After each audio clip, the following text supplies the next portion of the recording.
una misteriosa muerte. Hola, sí, es una emergencia. Algo le ocurre a mi mujer. Kathy había sufrido supuestamente un ataque al corazón, algo que no parecía posible. Un escándalo que sacudiría los ámbitos del poder. Toda la verdad y nada más que la verdad. La violación de nuestras leyes de ética. Existía una conspiración para destituirla de su cargo. Me seguía preguntando si alguien iba a quedar impune. Un crimen casi perfecto situado en el mundo de la política del salvaje oeste. Hoy, en poder, privilegio y justicia.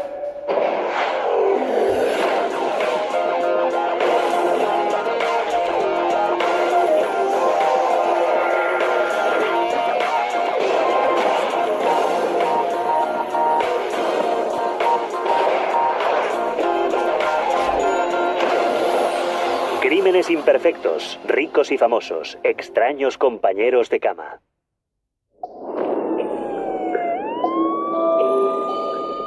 Una tranquila mañana de sábado, en julio de 2006. La policía y el servicio de urgencias de Reno, Nevada, acuden a un exclusivo barrio, conocido con el sencillo nombre de The Meadows. Recibimos la llamada temprano, aproximadamente a las 6:40 de la mañana. Era acerca de una mujer que no respiraba. No es una llamada de emergencia habitual. La víctima es la controladora del estado de Nevada, Kathy Agustín. La política republicana de 50 años de edad está participando en una dura campaña por la tesorería del estado. Afortunadamente para Kathy, su marido, Chas Hicks, es enfermero. Chas estaba hablando por el manos libres mientras le hacía la reanimación cardiopulmonar. Cuando Chas escucha la sirena, la llegada de los paramédicos, sale corriendo hacia la puerta de la entrada. Les dijo a los médicos y a la policía que su mujer estaba sufriendo un ataque al corazón. Les dijo que él era enfermero, que por eso sabía que estaba sufriendo un ataque y había intentado salvarla. Anoche Kathy se encontraba bien, explica su marido, pero esta mañana no había podido despertarla. Él había preparado una taza de café para llevársela a la cama. A ella le gusta levantarse pronto para atender sus asuntos políticos y de pronto nota que no respira. Hicks teme que la presión de la campaña puede finalmente haber hecho mella en ella. Él explicó que se trataba de un problema en una válvula del corazón y que sufría estrés a causa de los asuntos políticos en los que estaba involucrada en ese momento. Tras la reanimación, al cabo de 4 o 5 minutos consiguen que su corazón empiece a latir. Así que la meten en la ambulancia y la conducen de urgencias justo hacia el hospital donde Chas Hicks trabaja. No saben qué es lo que le ocurre, pero piensan que quizás podría haber sufrido un ataque al corazón. Nos quedamos estupefactos, porque siempre se había dicho de ella que tenía una salud de hierro, y de pronto estaba recibiendo soporte vital. Además de los supuestos problemas cardíacos, un electroencefalograma muestra algunos daños cerebrales. Probablemente tuviese que ver con la falta de oxígeno durante un largo periodo de tiempo. Generalmente, si estás 4 minutos o más de 4 minutos sin oxígeno, tu cerebro empieza a deteriorarse. La familia de Kathy parte de inmediato de California para estar a su lado. Cuando mi madre me llamó por primera vez para decirme que Kathy había sufrido un ataque al corazón, me quedé atónito. Lo mismo les ocurre a los médicos de Kathy. Las pruebas preliminares no mostraban signos de que hubiese una cardiopatía crónica y tampoco explicaban su repentina dolencia. Si la candidata pudiese explicar lo que había ocurrido realmente. Pero la pobre Kathy nunca tendría esa oportunidad. 4 días después, ya no respondía a ninguna clase de estímulo. La cuestión era si debían o no retirarle el soporte vital. Deciden hacerle otro electrocardiograma y el segundo indica que su estado ha empeorado. Kathy no solo está en coma, sino que sufre daños cerebrales masivos e irreversibles. Se reúne toda la familia y deciden que es el momento de hacerlo. Yo creo que aquellos eran de verdad los deseos de Kathy. 3 horas después de apagar los aparatos, se certifica la defunción de Kathy Agustín. Su autopsia genera más preguntas que respuestas. No murió de un ataque al corazón, tenía un corazón perfectamente sano, el de una persona más joven. No hay señales de que tuviera ninguna clase de dolencia, infarto o lesión. Pero el médico forense realiza un descubrimiento que despierta sospechas. Descubrí un extraño punto de inyección, en apariencia muy reciente, justo en los glúteos. Pero extrañamente no hay rastro de ningún medicamento en su organismo, aparte de los administrados en el hospital. Después de la autopsia, lo catalogamos como una muerte inexplicable. Era necesario llevar a cabo una investigación para determinar las causas de la muerte de Cathy. Mientras la policía inicia la investigación sobre la inexplicable muerte, la historia es portada de las noticias en todos los rincones del estado. Era un caso relevante, una mujer muy conocida. Años atrás había estado inmersa en múltiples turbulencias políticas. Cathy Agustín tenía una personalidad muy interesante. Derrochaba una energía tremenda, arrolladora. Era una persona llena de vitalidad. Cuando entraba en una habitación, hacía que todo el mundo sintiese que eran buenos amigos suyos. Le encantaba ser el centro de la atención pública. Yo creo que le gustaba que las cámaras le grabasen. Le gustaba que se hablara de sus opiniones. A Cathy le gustaba ser el centro de atención, con su trabajo político, con su personalidad. Disfrutaba del poder que le confería su cargo, demostraba su autoridad y su poder. Cathy Agustín poseía un prestigio. Era conocida como una política dura pero justa. Salía a la calle y hablaba con los ciudadanos, con los votantes, y lo hacía cada día. Y es algo que tienes que hacer si no eres el político favorito. Tienes que buscar otras vías, otros recursos para poder ser elegido. Para tener éxito en la política en Nevada, especialmente si eres mujer, tienes que ser duro y también tienes que ser muy exigente. Yo creo que Cathy podía haber sido tesorera. Creo que habría sido nuestra tesorera. Creo que habría terminado presentándose al Congreso. Para sus amigos y familiares, Cathy era una mujer buena, generosa y adorable.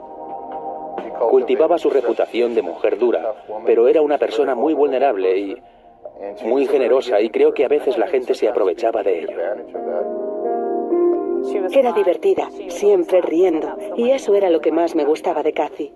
Era divertido estar a su lado, nunca estaba deprimida, siempre optimista.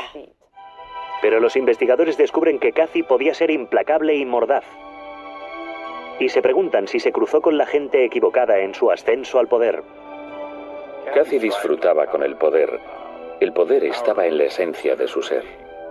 Cathy era una fuerza de la naturaleza. Cuando decidía que quería conseguir algo, lo conseguía. Yo creo que había algunos hombres, algunos altos cargos del partido a los que, sin duda, no les gustaba Cathy. Ella decía lo que pensaba. Era en ese sentido muy agresiva. Algunas personas lo consideraban una virtud, otras pensaban que se excedía. Era una persona muy difícil. No sabía establecer ciertos límites. También tenía muchos enemigos. Todos sabemos que la política puede ser a veces un feo negocio. Pero como los investigadores estaban a punto de descubrir, la vida personal de Cathy era tan turbulenta como su carrera profesional. La misteriosa muerte de la controladora del estado de Nevada, Cathy Agustín, desata una tormenta de especulaciones en los medios.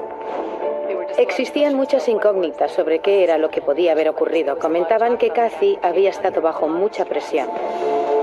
Los investigadores empiezan a sospechar de inmediato que puede haber habido siniestros motivos detrás de la muerte de la controvertida política. 2 años antes, en 2004, Cathy se encontraba en la cima de su carrera.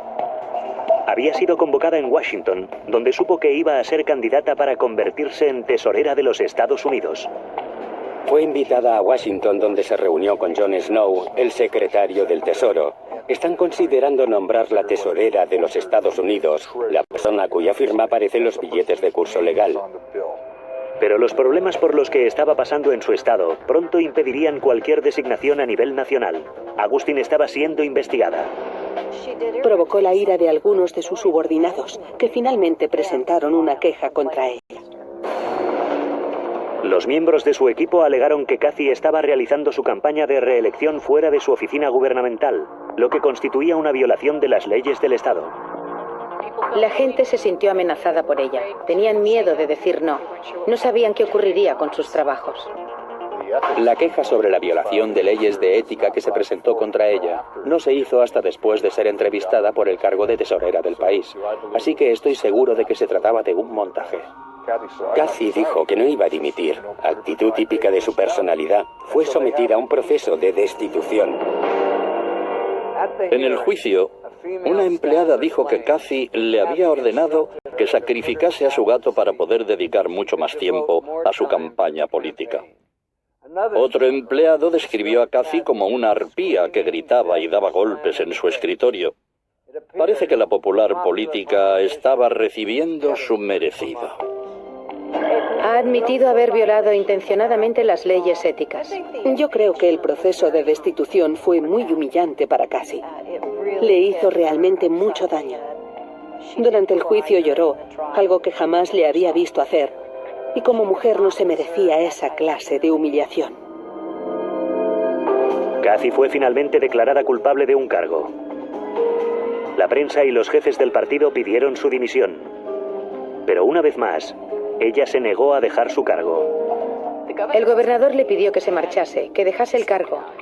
Y por parte del Partido Republicano estaba recibiendo también muchas presiones para que dimitiese. Pero ella se mantuvo en sus 13. Fue coherente con el comportamiento que siempre había exhibido como figura política. Cuando Kathy anunció sus intenciones de presentarse a la tesorería del Estado, la tensión alcanzó su punto más álgido. ¿Pero habría matado a alguien a Augustine para impedir que accediera al cargo? Hubo personas que nos dijeron que Kathy Augustine había recibido amenazas de muerte. Personas que, según nuestras investigaciones, habían abordado a Kathy y la habían amenazado en su propia cara. Barajábamos una serie de teorías conspiratorias hasta el punto de considerar que el Partido Republicano había contratado un matón para vengarse de Kathy. Estudiamos la posibilidad de que hubiese una persona involucrada, pero nunca fuimos capaces de encontrar un vínculo entre los rivales políticos o los enemigos de Kathy.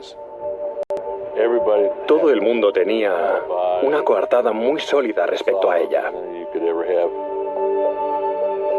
Dados los escasos progresos en el esclarecimiento de la misteriosa muerte de Kathy Augustine, los investigadores indagan detenidamente en la vida personal de la política.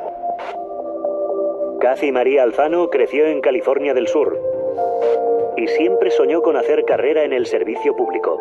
Empezó su carrera política en el instituto, presentándose a cargos escolares. Tras graduarse en la universidad, trabajó como becaria para un congresista demócrata en Washington. Yo creo que aquella experiencia la animó a entrar en la política y en el servicio público. Yo creo que su mayor ambición era ascender a los puestos más altos de la jerarquía política aquí en Nevada y desde ahí presentarse al Congreso y regresar a Washington. Tras graduarse en la universidad, Kathy puso su carrera política en suspenso. Empezó a trabajar en Western Airlines, se casó con un mecánico y tuvo una hija llamada Dallas. Su primer matrimonio no duró mucho. Un día, al entrar en casa, sorprendió a su marido con una mujer, con la que mantenía una relación mientras Dallas, que era un bebé, estaba sola en la habitación de al lado. En 1987 volvió a casarse y el matrimonio duró menos de 6 meses. Obviamente tenía problemas a la hora de fijarse y elegir el tipo de hombre que estuviese por ella y la quisiese realmente. Kathy se negó a llevar una vida compungida de madre soltera y en lugar de ello, volvió a la universidad para hacer un máster en administración pública. Entonces, en 1988, conoció a su tercer marido, un piloto comercial llamado Chuck Augustine, 16 años mayor que ella. Chuck era una persona mucho más sosegada, en contraposición a Kathy, que era una persona llena de energía. Al principio él admiraba aquella cualidad. Chuck tenía una hija y 2 hijos de un matrimonio anterior, pero adoptó legalmente a Dallas como hija propia. Parecía que por fin, tanto él como Kathy habían encontrado una relación duradera. Creo que su relación con Chuck fue la mejor relación que tuvo nunca. Estuvieron casados 15 años. Mi padre la definía perfectamente, la que debe ser obedecida. Y aquello era totalmente cierto. Él sabía decirle no. Creo que esa fue una de las razones por las que duraron tanto.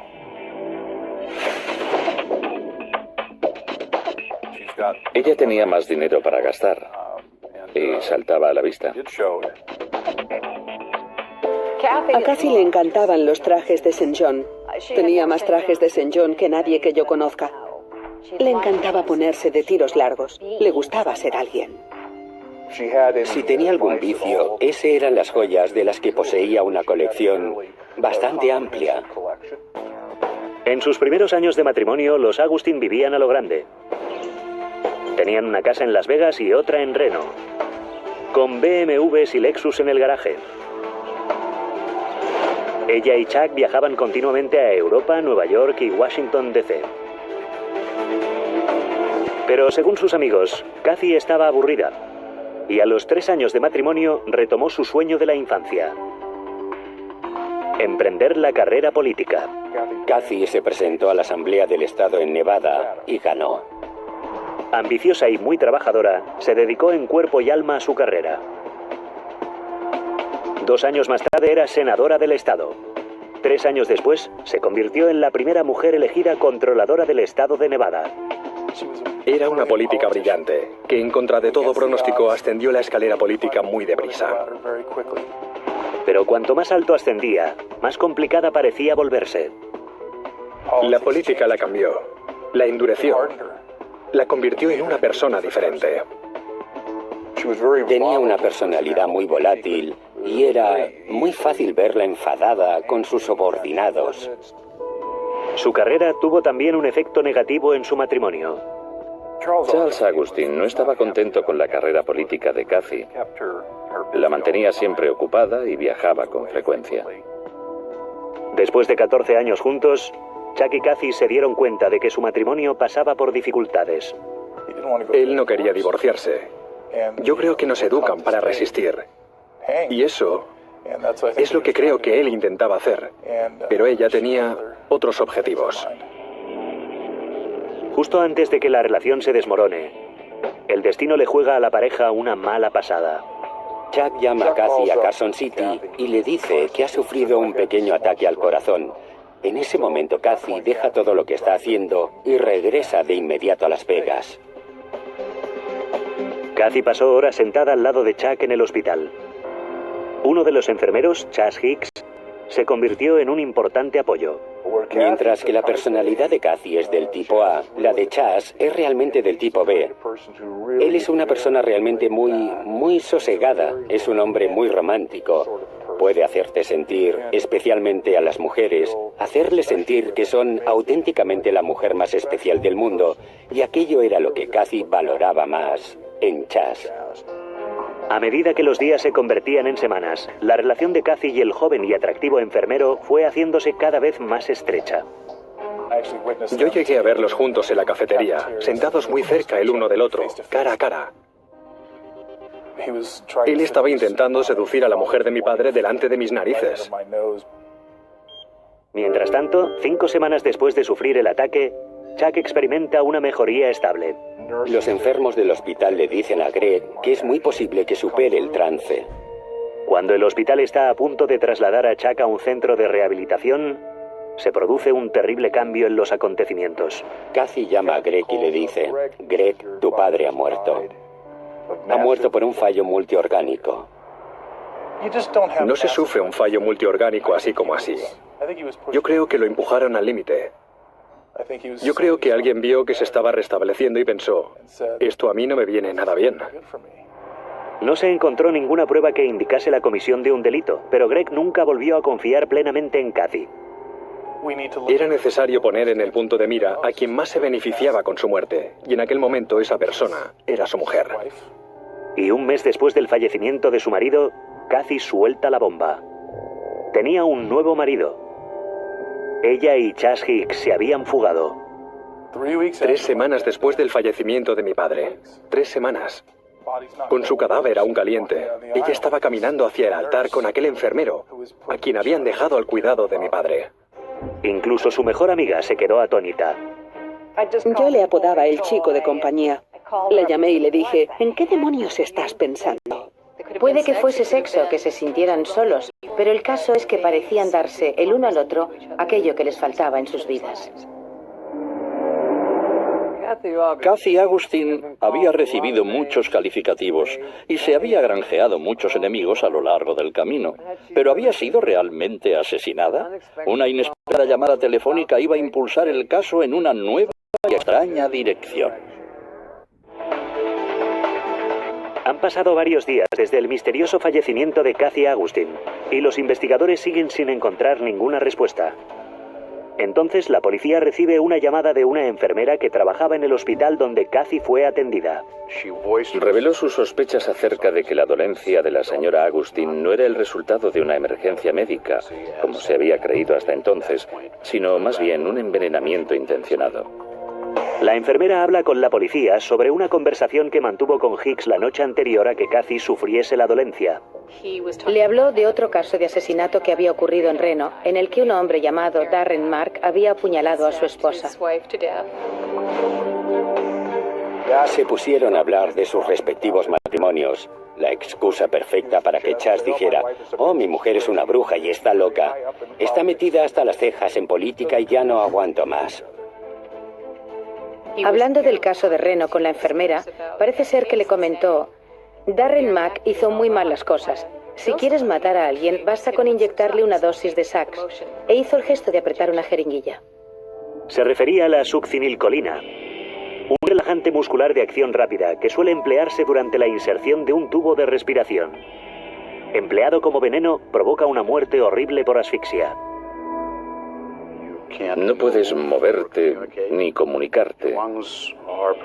Paraliza los pulmones y no puedes respirar, pero al mismo tiempo eres plenamente consciente de lo que pasa a tu alrededor. Debió de ser una experiencia terrorífica. Es sin duda una forma muy despiadada de acabar con la vida de una persona. Es una forma muy inteligente de ocultar un asesinato, ya que la succinilcolina resulta prácticamente imposible de detectar en un análisis químico corriente. Los detectives consultan esta nueva teoría con los médicos de Cathy. El personal de la unidad de cuidados intensivos pensó que la succinilcolina podía haber sido una causa probable de su enfermedad. La muerte de Cathy es reclasificada como un posible homicidio. En ese momento iniciamos una investigación criminal. Por fortuna, el hospital conserva todavía las muestras de sangre y orina de Cathy cuando aún estaba con vida. Los investigadores las envían para su análisis al laboratorio criminal del FBI. Al mismo tiempo, mientras la policía investiga más detenidamente al marido de Cathy, este comienza a acaparar la atención por sí mismo. El día antes del entierro, los parientes de Cathy se reúnen en su casa de Las Vegas. Chas y Dallas llegaron a casa y por lo visto habían estado bebiendo más de la cuenta. Su relación nunca había sido demasiado estrecha, pero ahora parecen haber formado una alianza contra el resto de la familia. El hermano de Cathy les pide que se marchen. Me acerqué a Chas y le sugerí con mucha calma la posibilidad de alojarse en un hotel. Se enfadó mucho y dijo muy ofendido: «Y una mierda, esta es mi casa». Dallas se disgustó muchísimo y entonces se organizó una discusión muy aparatosa con griterío, insultos y portazos incluidos. Uno de los invitados que había en la casa, confundiendo un portazo con un disparo, avisa a la policía. En ese momento, el padre de Cathy se suma a la discusión. El padre de Cathy reprendió a Chas y a Dallas por haber estado bebiendo. Y a Dallas le molestó tanto que nos echó inmediatamente a todos de la casa. El único al que le permite quedarse es a Chas, pero los problemas del marido de Cathy no han acabado. Esa noche un periodista llama por teléfono al viudo y le interroga sobre las crecientes sospechas que le señalan como posible asesino de Cathy. Chas contestó que aquello era una locura, una estupidez, lo negó. Sin embargo, es evidente que la acusación le ha puesto contra las cuerdas. Después de esa llamada, ingirió 3 pastillas de codeína, se bebió 3 o 4 copas de vino, se metió en la bañera y trató de cortarse las venas. A las 10:30 de la mañana del día siguiente, Dallas fuerza la puerta del baño. Encuentra a Chas inconsciente y llama a urgencias. En su nota de suicidio, Chas decía que quería ir al cielo para estar con Cathy de nuevo. Pero entre los investigadores, despierta poca compasión. Lo único que consiguió fue hacerme albergar más sospechas sobre Chas en lugar de mitigarlas. Si hubiese querido suicidarse, sabía perfectamente cómo hacerlo. Perdió una mínima cantidad de sangre. Si haces las cosas bien, no te desangras durante 8 horas y conservas la vida.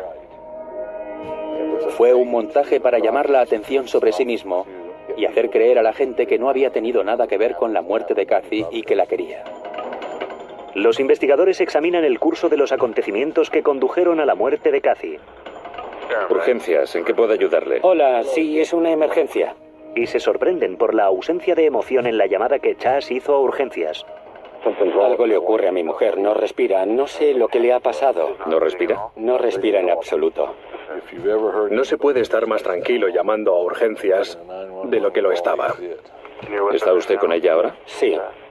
No mostraba nerviosismo ni emoción. ¿Permanezco al teléfono? Sí, bueno, cuelgue y siga con lo que esté haciendo. De acuerdo. Los detectives interrogan a los enfermeros de urgencias. Persona herida en un incendio. Hicks contó que le había realizado una reanimación cardiopulmonar, pero el cuerpo de Kathy se encontraba en la cama. La reanimación debe administrarse en una superficie dura. Efectuar una reanimación en una cama está contraindicado y él debía saberlo. Los médicos de urgencias recuerdan también su extraño comportamiento durante el traslado al hospital. Se acomodó en el asiento delantero de la ambulancia mientras atendían a Kathy. Se puso a leer el periódico sin preocuparse demasiado por el estado de su mujer en la parte de atrás. Poco a poco, las pruebas circunstanciales se van sumando. Trabajaba en el hospital, así que tenía acceso a la succinilcolina. Con su preparación y su experiencia tenía los conocimientos para saber cómo se administraba. Aún así, los investigadores no disponen de las pruebas contundentes necesarias para fundamentar un caso de asesinato. No podíamos basar la acusación sin tener pruebas de la presencia del veneno en su organismo. El marido doliente podía haberse presentado en el entierro de Kathy vestido de payaso y cantando el himno a la alegría sin ninguna consecuencia, hasta que los investigadores pudiesen demostrar que se trataba efectivamente de un caso de asesinato. Chas Hicks era intocable. Los detectives siguen reuniendo pruebas contra su principal sospechoso, Chas Hicks, mientras esperan los resultados del laboratorio. Sus compañeros de trabajo en el hospital hacen de él un retrato inquietante. Expresaba abiertamente su animadversión hacia Kathy.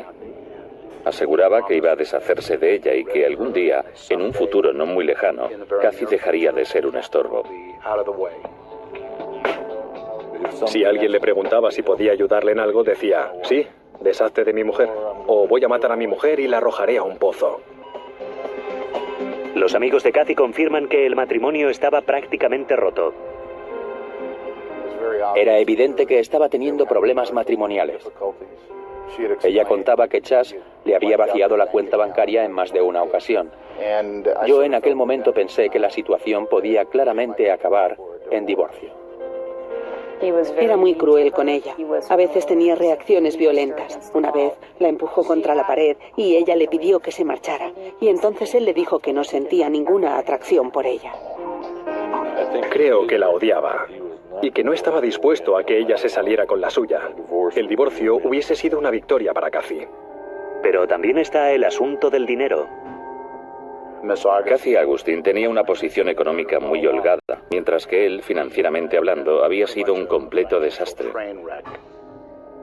Y aunque Chas sabía que había sido excluido del testamento, los detectives descubren que, en caso de muerte, tenía derecho a cobrar la pensión de Kathy. Iba a recibir $1.100 mensuales de la jubilación de Kathy. No sé si es suficiente dinero para matar a alguien, pero $1.100 son $1.100. Sin duda, una suma importante para él. Por fin, 10 semanas después de la muerte de Kathy, llegan los resultados del laboratorio del FBI. Las pruebas de orina de Kathy dan positivo por succinilcolina, el medicamento que Chas había descrito a una compañera de trabajo como el arma perfecta para cometer un asesinato. Como la sustancia no puede detectarse al realizarse la autopsia post-mortem, sostenía que era el método perfecto para matar a tu mujer. ¿Pero era Kathy la única víctima de este veneno prácticamente indetectable? El hijo de Chuck Agustín no opina así.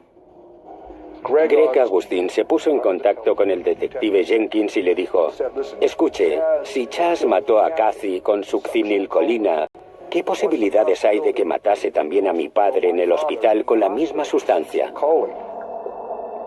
Si Chas mató efectivamente a Kathy, cabía también la posibilidad de que hubiese matado a su exmarido para quitarle de en medio y poder continuar su relación sentimental con Kathy. Greg Agustin está más convencido que nunca de que el llamado fallo multiorgánico de su padre ha sido causado por envenenamiento mediante succinilcolina. Y no se detiene ante nada para descubrirlo. No tengo pruebas. No existe un método científico que demuestre que eso fue lo que pasó, pero tengo mi teoría. Greg insistió en que exhumaran el cadáver de Chuck Augustin y como es natural la noticia se difundió por todo el país. Se trataba de una situación muy poco corriente. Se envían las muestras para ser analizadas, pero 3 años después de la muerte, los resultados no son concluyentes. No se pudo hallar rastro de ninguna sustancia. A no ser que el propio Chas se decidiera a confesar, no había nada que nos permitiera saber o demostrar lo ocurrido. Sin embargo, los investigadores consideran que pueden demostrar que Chas Hicks mató a Kathy Agustin. Es imposible que esa mujer sufriera un ataque al corazón a su edad. De ninguna manera. Era una mujer que vivía y disfrutaba con el estrés. Los investigadores creen que Chas Hicks sustrajo un vial de succinilcolina en su trabajo y se lo inyectó a Kathy mientras dormía. El señor Hicks probablemente pensó que Kathy moriría en casa. Debió de ser el primer sorprendido cuando los médicos de urgencias la resucitaron con éxito y la trasladaron rápidamente al hospital. Si hubiesen llevado a Kathy directamente al depósito de cadáveres, en lugar de ingresarla en urgencias, nunca se habría dispuesto de una muestra de orina para analizar, y el veneno habría pasado inadvertido. La policía se encuentra por fin en disposición de efectuar una detención. Exceptuando al señor Hicks, no había otra persona que hubiese podido administrar a Kathy aquella sustancia. Los agentes necesitan actuar rápidamente para poder detener a Chas Hicks. A pesar de que reside en Virginia, los detectives nunca lo han tenido lejos de su punto de mira. Empleamos métodos de vigilancia electrónica para poder detenerle y ponerle rápidamente bajo custodia. Su objetivo de detenerle por sorpresa está a punto de fracasar cuando la noticia llega a oídos de la prensa. Una de nuestras preocupaciones era que no queríamos telegrafiar nuestros movimientos. No queríamos que Chas supiera que le estábamos vigilando o investigando por asesinato. Es posible que Chas fuera un simple enfermero, pero también había recibido entrenamiento en los marines, así que no era la clase de tipo al que uno puede dar la espalda. Nunca sabía si podía ser la víctima de su próxima inyección.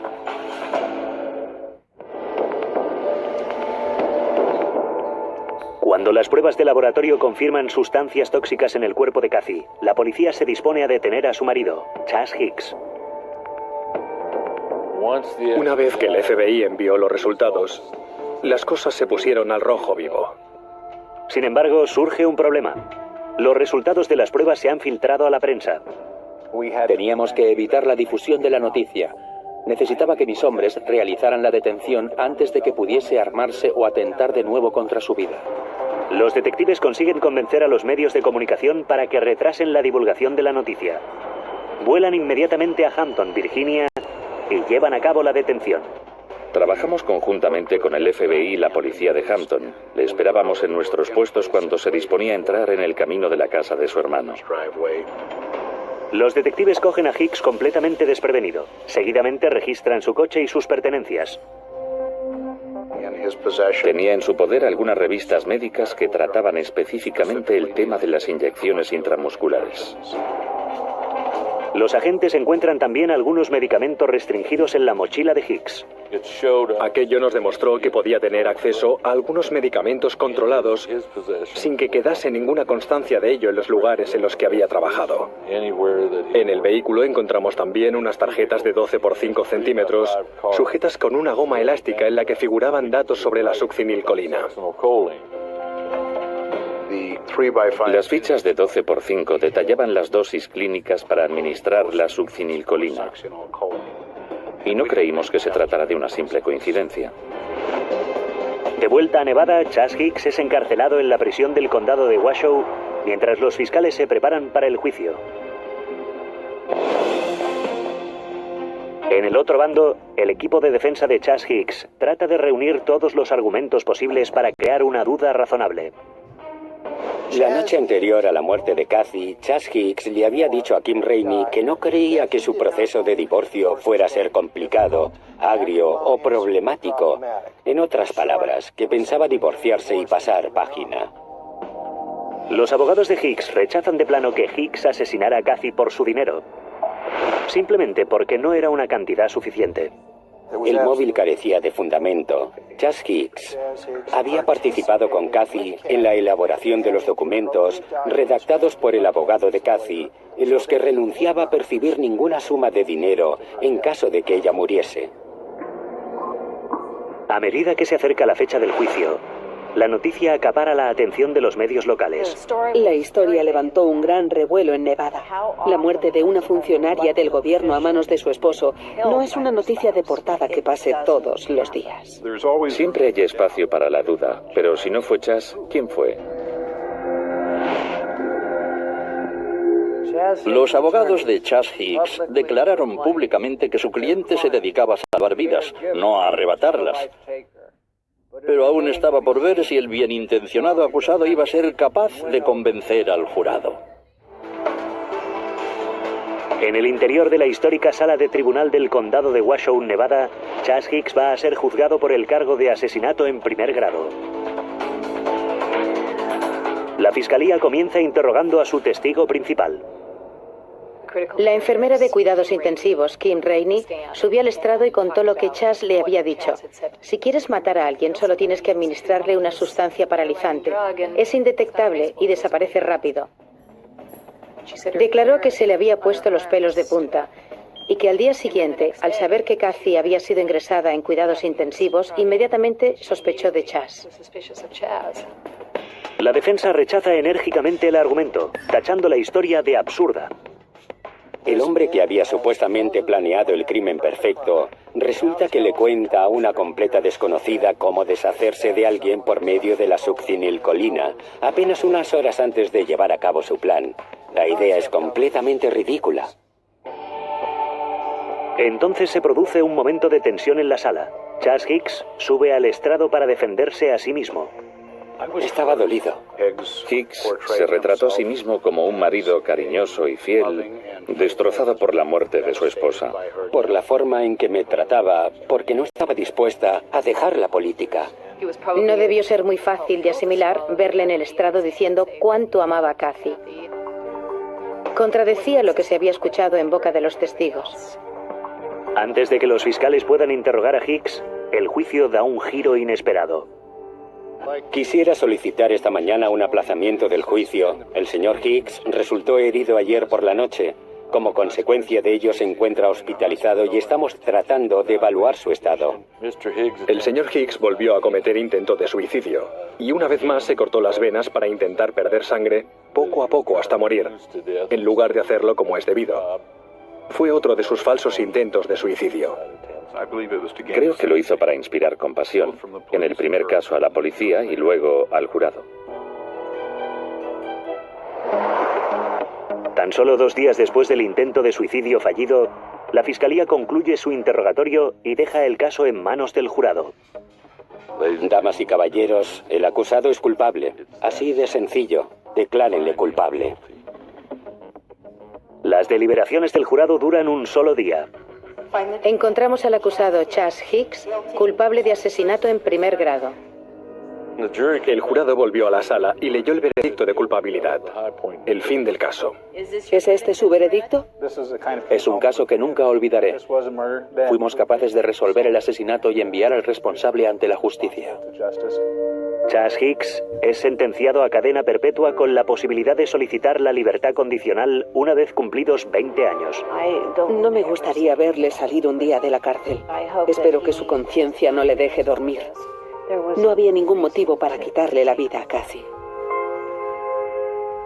Lo que más echo de menos es la presencia de Kathy y su vitalidad. No poder ver su cara sonriente. Mis hijos la echan de menos y mis padres también. Un asesinato es algo imposible de superar. Al final, no se pudieron presentar cargos por la sospechosa muerte de Chuck Agustin. Me gustaría que Chas admitiese el asesinato de mi padre. Me gustaría que confesase, pero dudo mucho que lo haga. ¿Por qué iba a añadir una nueva cadena perpetua a la que ya tiene? No creo que ocurra. Es muy probable que nunca sepamos toda la verdad sobre el enfermero Chas y su aguja venenosa. Pero si existe la justicia, pasará el resto de su vida asfixiado y consumido por el sentimiento de culpabilidad. Dominic Dunne para la televisión judicial.